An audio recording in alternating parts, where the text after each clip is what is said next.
Cet atelier consistait à fournir un éclairage sur la prévention et l'adaptation au changement climatique et la construction d'un cadre de vie durable pour l'Essonne de demain.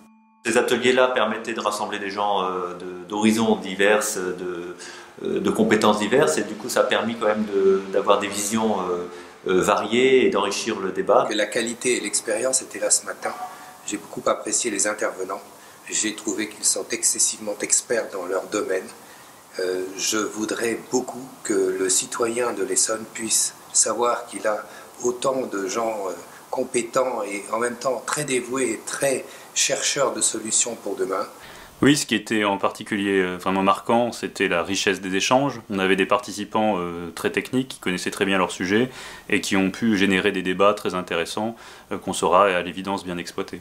Moi je trouve que l'enseignement qu'on peut tirer de cet atelier, c'est que c'est complexe.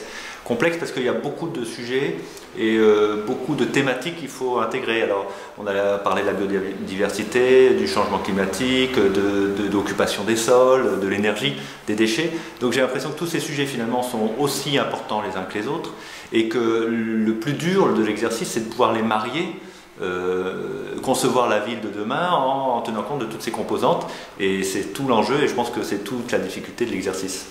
Il y a un vrai besoin de communication et ce n'est pas un besoin de communication pédagogique, c'est un besoin de communication pour que les gens sachent simplement qu'il y a des gens qui se dévouent pour eux, qui leur apportent des solutions, mais il faut qu'ils puissent les comprendre et il faut qu'ils puissent se les approprier. Le plus important, c'est de se l'approprier. À partir du moment où on s'est approprié quelque chose, on devient vraiment responsable. Et à partir de là, je pense qu'en effet, l'Essonne pourrait être un pilote en la matière. La richesse des échanges et des débats ont permis de mettre en évidence beaucoup d'actions concrètes.